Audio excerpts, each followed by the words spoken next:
6 अगस्त 2011 YouTube पर एक नया चैनल बनता है, नाम एवीलूप। कुछ ही मिनटों में उस पर 4 वीडियोस अपलोड की जाती हैं। हर वीडियो में एक जवान लड़की फ्लाइट अटेंडेंट जैसी यूनिफॉर्म पहनकर कैमरे के सामने खड़ी है, कॉन्फिडेंस से एक नए एविएशन बिजनेस की बात कर रही है। सब कुछ बिल्कुल नॉर्मल लगता है, लेकिन फिर चैनल हमेशा के लिए खामोश हो जाता है। ना कोई 5वीं वीडियो, ना कोई अपडेट। अक्सर इंटरनेट मिस्ट्रीज वक्त के साथ भुला दी जाती हैं, लेकिन एवीलूप उनमें से नहीं था। साल गुजरते गए और ये मिस्ट्री मजीद गहरी होती गई। फिर इन्वेस्टिगेशन ने एक ऐसी डायरेक्शन ली कि जिसकी किसी को उम्मीद नहीं थी, क्योंकि इन 4 मामूली वीडियोस के पीछे छुपे ये निशान जाकर एक ऐसे शख्स तक पहुंचते हैं जिसका नाम दुनिया के सबसे बदनाम और खौफनाक क्राइम स्कैंडल्स में आता है। फिर अचानक 2019 में इसकी मालिक सामने आई, लेकिन 2024 में जब डॉक्यूमेंट्स खुलने लगे तो ये दुनिया से अचानक गायब हो गई। कोई नहीं जानता कि वो कहाँ गई। CIA की लाख कोशिशों के बाद भी कोई सुराग नहीं मिला। ये है एवीलूप की कहानी, YouTube की सबसे darkest mystery.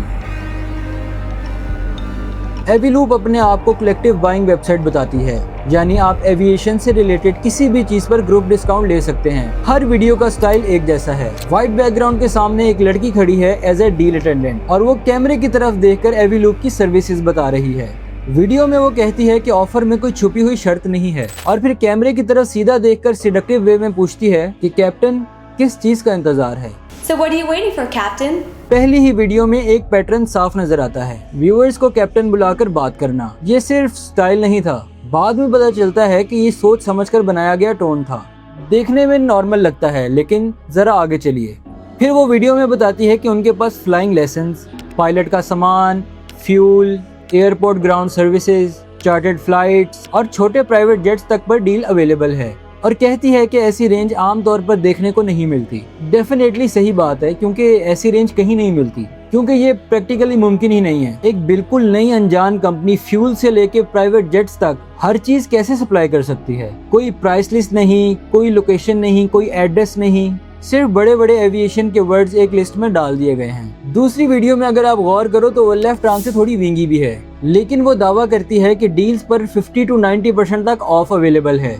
Our deals are usually 50 to 90% off. 50 से 90% तक ऑफ। सुनने में तो ड्रीम डील लगती है, लेकिन जितना ही आप सोचते हैं उतनी ही कम सेंस बनती है। ये सब एवरेज लो बजट 2011 का एड लग सकता था अगर बात सिर्फ इतनी ही होती। लेकिन असल अजीब बात इन डील्स में नहीं थी, असल अजीब बात खुद इन डील अटेंडेंट्स में थी। एवीलूप खुद को एक सीरियस प्रोफेशनल एविएशन कंपनी बोलती थी, ऐसी कंपनी जो फ्लाइट क्रू स्टाफिंग तक प्रोवाइड करती हो, यानी असली फ्लाइट अटेंडेंट्स तक। मगर फिर ये सवाल खुद ब खुद उठता है, अगर ये इतनी ही प्रोफेशनल कंपनी है तो फिर ये लड़के इतनी चीप, टाइट और अट्रैक्टिव कॉस्ट्यूम जैसे आउटफिट्स में क्यों हैं? ये कपड़े किसी रियल एयरलाइन यूनिफॉर्म जैसे नहीं लगते, ये किसी फैंटेसी या कॉस्प्ले टाइप लगते हैं। और जो स्क्रिप्ट उनको बोलने के लिए दिया गया था वो बिल्कुल आउटफिट जैसा ही था। यहाँ देखो, वो कहती है कि अगर आप फ्लाइंग सीखना चाहते हो, प्लेन चार्टर्ड चलाना चाहते हो, या फिर मुझ जैसी और लड़कियां देखना चाहते हो, तो एवीलूप आपकी मदद करेगा।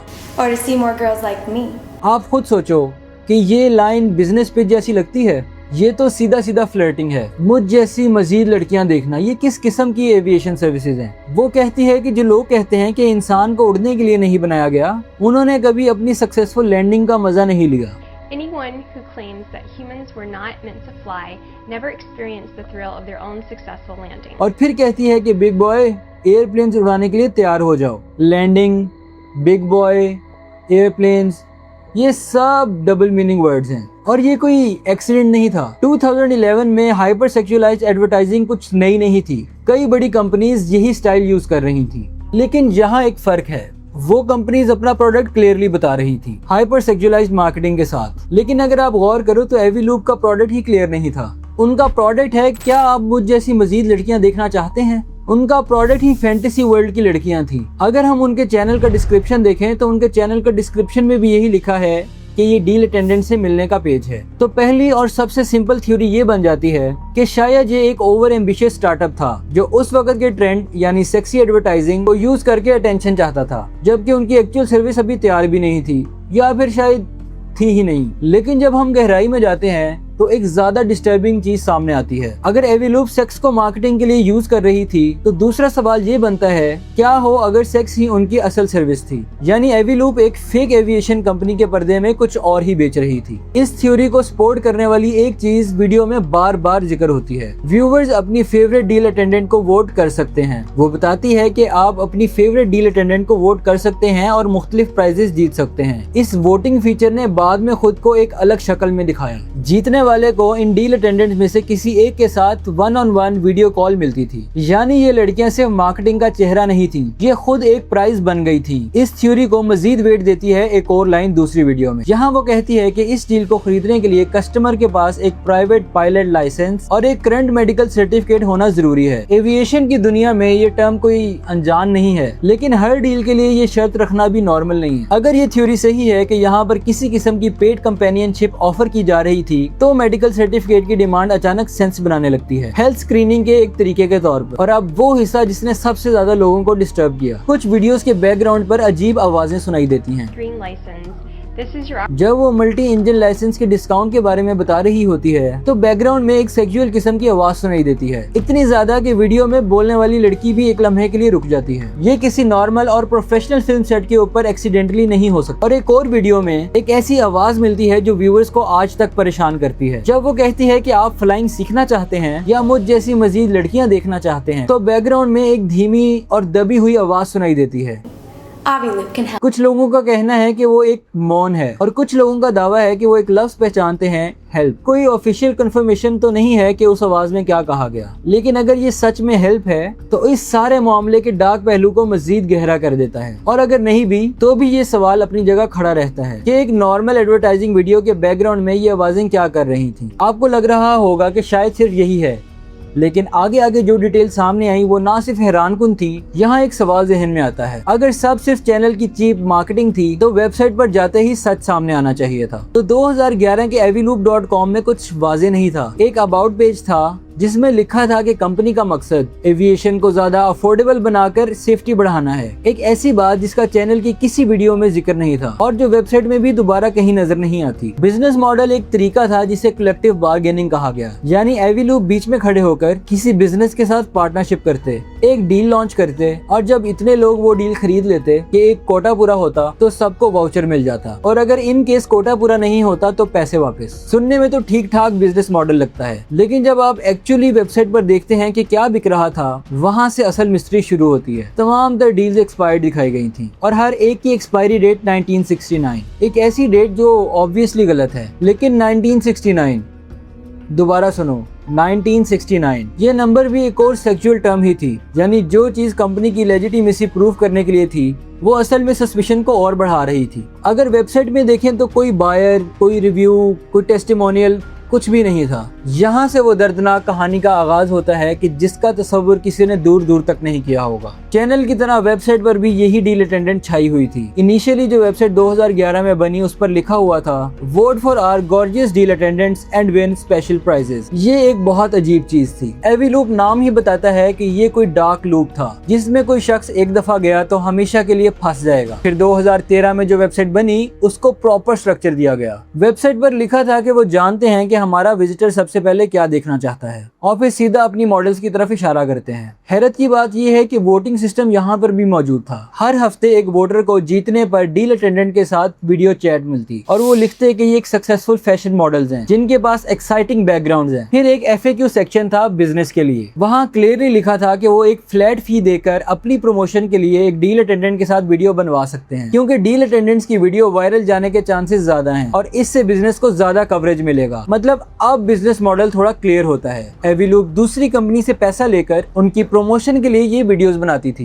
लेकिन इससे सवाल खत्म नहीं होता, मजीद बड़ा हो जाता है। अगर मकसद सिर्फ डील प्रमोट करवाना या गॉर्जियस लड़कियों को मार्केट करना था तो एविएशन का नकाब क्यों चढ़ाया हुआ था। 2016 में वेबसाइट डाउन हो गई और एक अनजान URL सामने आ गया।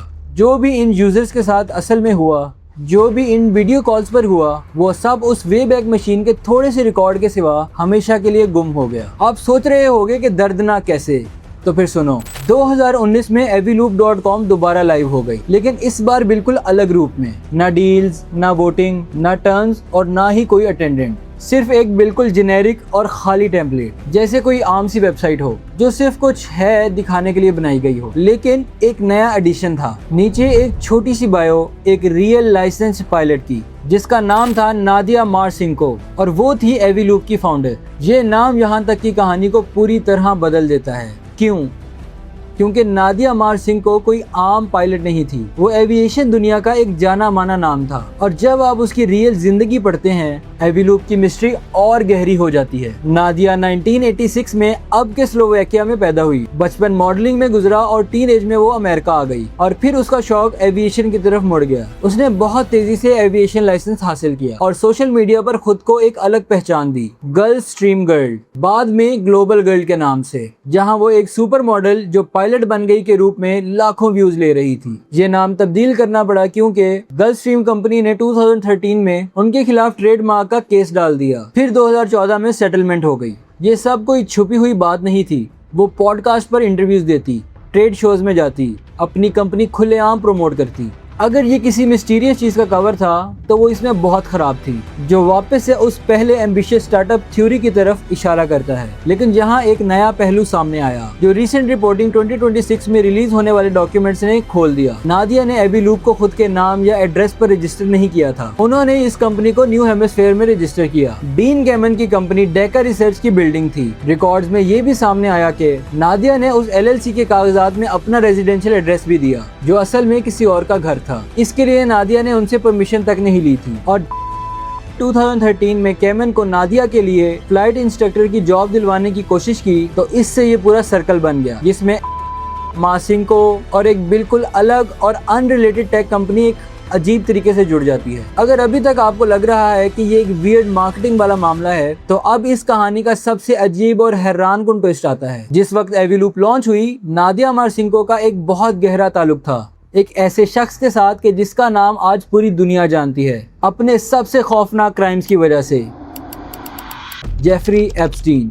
जेफरी एप्स्टीन को कौन नहीं जानता, मगर फिर भी एक छोटा सा इंट्रो दे दूं। जेफरी एक अमीर फाइनेंशियर था और उस पर इल्जाम आयद है कि उसने साल हाँ साल तक अंडर एज लड़कियों को अपने नेटवर्क में लाकर उनका इस्तेमाल किया और अपने पावरफुल दोस्तों के साथ भी उनको एक्सपोज किया। ये दुनिया के सबसे बड़े और सबसे वहशतनाक ह्यूमन ट्रैफिकिंग स्कैंडल्स में से एक है। कोर्ट रिकॉर्ड्स और अनसील्ड डॉक्यूमेंट्स के मुताबिक एप्स्टीन की नजर नादिया पर तब पड़ी जब वो टीनेज में थी। मॉडलिंग के जरिए कहा जाता है कि एप्स्टीन ने उसे लफ्जी तौर पर उसके फादर से खरीद लिया था। खुद नादिया के अपने लफ्जों में वो खुद को एप्स्टीन की सेक्स स्लेव कहती रही। 2008 में जब FBI ने पहली बार एप्स्टीन की इन्वेस्टिगेशन की, कई विक्टिम सामने आए। कोर्ट डॉक्यूमेंट्स के मुताबिक कुछ विक्टिम्स ने ये इल्जाम लगाया कि नादिया सिर्फ एक विक्टिम नहीं थी, बल्कि वो खुद भी मौजूद होती और एप्स्टीन की क्रिमिनल सेक्सुअल एक्टिविटीज में हिस्सेदार होती। ये एक बहुत डिस्टर्बिंग और डिस्प्यूटेड पहलू है। नादिया के लॉयर्स ने हमेशा कहा है कि वो सिर्फ एक विक्टिम थी, कोई अकॉम्प्लिस नहीं, लेकिन रिकॉर्ड्स में ये इल्जाम दर्ज है। 2008 का वो मशहूर और कंट्रोवर्शियल स्वीट हार्ट डील, जिसमें एप्स्टीन को सिर्फ स्टेट लेवल प्रोस्टिट्यूशन चार्जेस में छोड़ दिया गया, फेडरल ट्रैकिंग चार्जेस से बचाते हुए। उसमें नादिया को भी पोटेंशियल को कॉन्स्पिरेटर के तौर पर नामजद किया गया था, जिसने उसे भी फेडरल प्रोसिक्यूशन से बचा लिया। वो कभी चार्ज नहीं हुई और इस सब के बाद भी वो एप्स्टीन से दूर नहीं गई। जब वो जेल में था तो नादिया उसे तकरीबन 70 बार मिलने गई। ये रिश्ता क्रिमिनल और अकॉम्प्लिस के दरमियान वो धुंधली सी लकीर है जो सिर्फ यहाँ खत्म नहीं होती। 2012 में एवीलूप के लॉन्च होने के कुछ ही महीनों बाद नादिया ने अपनी पायलट ट्रेनिंग पूरी की और एप्स्टीन के प्राइवेट जेट्स उड़ाना शुरू किए। उनमें से एक जेट को लोग लोलिता एक्सप्रेस कहते हैं, वो जहाज जिसमें प्रोसिक्यूटर्स के मुताबिक एप्स्टीन अपने विक्टिम्स को आइलैंड तक ले जाता था। ये एक ऐसा फैक्ट है जो कोइंसिडेंस नहीं लगता। एवीलूप, जो खुद को एविएशन की मदद करने वाली कंपनी कहती थी, एक ऐसे शख्स ने शुरू की जो उस वक्त एक एलिजेड ट्रैफिकिंग ऑपरेशन की हवाई पायलट बन रही थी। यहाँ पर एक सवाल खड़ा होता है जो पूछना इंतहाई जरूरी है। क्या एवीलूप किसी किस्म की ह्यूमन ट्रैफिकिंग ऑपरेशन से जुड़ी हुई थी? कुछ ऐसा जो एविएशन के साए में छुपा हुआ था। इस थ्योरी को ताकत देती है टाइमिंग। एवीलूप अगस्त 2011 में लॉन्च हुई। नादिया 2012 में एप्स्टीन के जेट्स उड़ाने लगी और ये सब वक्त में इतना पास है कि इस सब को नजरअंदाज करना नामुमकिन है। और इस सब को वेट देती है खुद एप्स्टीन की ईमेल, जो लेटर सील्ड डॉक्यूमेंट्स में सामने आई। एप्स्टीन ने एवीलूप की वेबसाइट देखकर नादिया को लिखा कि ये वेबसाइट कूल है और इसे एक तरीके से पॉर्न और ग्रुपों का मिक्स बताया। मार्केटिंग स्लोगन के तौर पर एक बहुत घटिया लाइन भी सजेस्ट की। ये सिर्फ एडवाइस नहीं थी। अनसील्ड बैंक रिकॉर्ड्स के मुताबिक एप्स्टीन ने खुद एवी लूब को फाइनेंशियल बैकिंग दी थी। इंटरनेट पर इन वीडियोस को देखने वाले कई लोगों ने ये सवाल भी उठाया कि क्या इन डील अटेंडेंट्स की एज खुद भी इस मिस्ट्री का एक हिस्सा है? क्या उनमें से कुछ डील अटेंडेंट्स अंडर एज थी? जो अभी तक आप लोगों ने देखा है, आप लोग समझदार हैं, लेकिन मैं फिर भी यहाँ साफ कह देना चाहता हूँ, इस पर कोई कंफर्म प्रूफ मौजूद नहीं है और मैं इस वीडियो में किसी भी रियल शख्स की आइडेंटिटी या एज गेस नहीं कर रहा। ये पूरी थ्योरी अभी तक सिर्फ स्पेकुलेशन है और ऐसे मामले में स्पेकुलेशन खुद बहुत खतरनाक हो सकती है। इसलिए मैं इस सब को यहीं छोड़कर कुछ ज्यादा वेरीफाइड और ठोस बातों की तरफ चलता हूँ। बाकी आप खुद समझदार हैं। अभी 2026 के शुरू में जो नए डॉक्यूमेंट्स रिलीज हुए हैं, उसने इस कहानी में बिल्कुल नया ट्विस्ट डाल दिया है। डिपार्टमेंट ऑफ जस्टिस की तरफ से रिलीज हुई कुछ फाइल्स में एक 2022 का लेटर शामिल है जो कंफर्म करता है कि नादिया ने 2018 से 2022 तक गिज़लेन मैक्सवेल के बारे में मालूमात दी और ये कोऑपरेशन किसी सिंपल वजह से नहीं थी। नादिया का मॉडलिंग वीजा 2011 में रिन्यू नहीं हुआ था और सालों बाद जब उसका इन्वेस्टर वीजा भी खत्म होने लगा, उसके लॉयर्स ने FBI से राब्ता किया और US में रहने के बदले नादिया एप्स्टीन के बारे में इंफॉर्मेशन देगी। मतलब एवी लूब सिर्फ एक बिजनेस नहीं था, ये शायद नादिया का US में रहने के लिए एक लीगल सहारा भी था। जब उसके मॉडलिंग कैरियर का वीजा खत्म हो रहा था तो यही कोऑपरेशन 2019 में एप्स्टीन के अरेस्ट का हिस्सा बनी। वो अरेस्ट जिसके बाद वो जेल में ही मर गया। यहाँ सवाल पैदा होता है कि इस सब के बाद नादिया अब कहाँ है? सो यहाँ तक नादिया का पब्लिक ट्रेल काफी एक्टिव रहा है, interviews, social media, business filings. लेकिन जनवरी 2024 में जब एप्स्टीन से रिलेटेड कोर्ट डॉक्यूमेंट्स का पहला बड़ा बैच अनसील हुआ, नादिया अचानक गायब हो गई। उसका न्यूयॉर्क वाला घर खाली, कोई पब्लिक साइटिंग भी नहीं। सालों से चल रही उसकी सोशल मीडिया प्रेजेंस रुक गई। इसके बाद से सिर्फ अफवाहें ही रह गई हैं। कुछ अनवेरिफाइड रिपोर्ट्स